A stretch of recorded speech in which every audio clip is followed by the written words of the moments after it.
Hey everybody, thanks for watching our YouTube channel. We're constantly updating it with new content and never seen before content. So if you want to get the latest from Harvest, hit the subscribe button.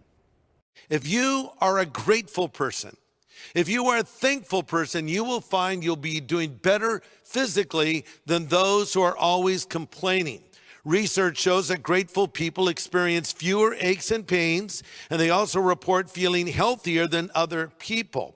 Robert Emmons, a PhD and a leading gratitude researcher. I didn't know there were gratitude researchers, but that's what Robert Emmons does. And he said this, quote, "Gratitude reduces toxic emotions ranging from envy and frustration and reduces depression and actually increases happiness," end quote.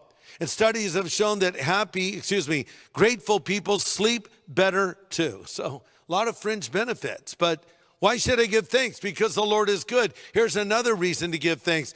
To give thanks as a Christian, I must realize that God is in control of my life. Listen, no matter what you're going through right now, I want you to know this.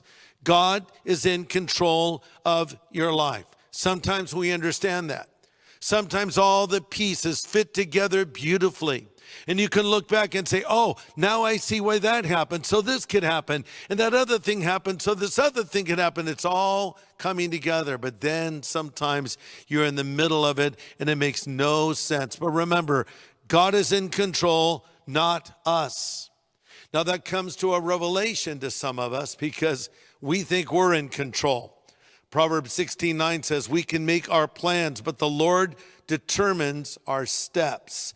Jeremiah 10:23 says, I know, Lord, a person's life is not his own. No one is able to plan his own course. But thankfully, God is in control of your life and God is sovereign. Now, we throw that word around a lot and we may not fully understand what it means. But when we say God is sovereign, we're simply saying this. God is able to do what he pleases with whomever he chooses, whenever he wishes. Let me say that again. God is able to do what he pleases with whomever he chooses, whenever he wishes. Psalm 115:3 says, our God is in heaven and he does whatever he pleases. So if something is happening in your life that does not make sense, just remember, God is in control. Either he did it or he has allowed it for some reason. And we know, of course, that despite the bad thing we're going through, God can bring good out of it. Romans 8:28, a verse most Christians know. For we know that all things are working together for good to those that love God and are the called according to his purpose. Psalm 119:91 says, everything serves your plans. But let me add this. I don't think we'll see all the good that has come in our life until we get to heaven. Because I think there are things in life that will seem bad to us, that when we get to heaven, we may realize later were actually good things. So we have to entrust that to the Lord.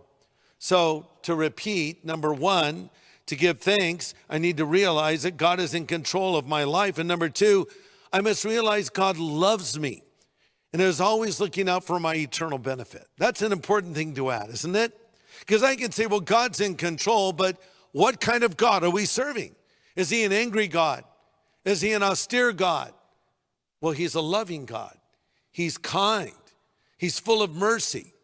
And so I must realize he loves me and is looking out for my eternal benefit, even if I'm going through something at the moment that is quite difficult. Paul writes in 2 Corinthians 4:17, our present troubles are quite small. They won't last very long, yet they produce for us an immeasurable great glory. That's not Greg Laurie. Great glory that will last forever. So don't look at the troubles you can see right now. Rather, we look forward to what we have not yet seen, for the troubles we see will soon be over, but the joys to come will last forever. A third point, to give thanks, I must realize that God is wiser than I am. I must realize that God is wiser than I am. I was having a conversation with my granddaughter, Allie. I think she was around 7 at this moment. And she said, you know what, Papa? I'm smarter than you. I said, really? You are? She says, yes, I am. She was very confident of that. And then a couple years later, I said, hey, Allie, remember when you said you were smarter than me? She said, I didn't say that. I said, no, you did. She goes, well, I don't remember that. But, we'll look at God sometimes and say, you know what, Lord, I'm smarter than you. Well, that's simply not true. And God is always dealing with me for my best eternal good. In contrast, I'm usually dealing with what will benefit me temporarily. And that which is immediately good is not always eternally good.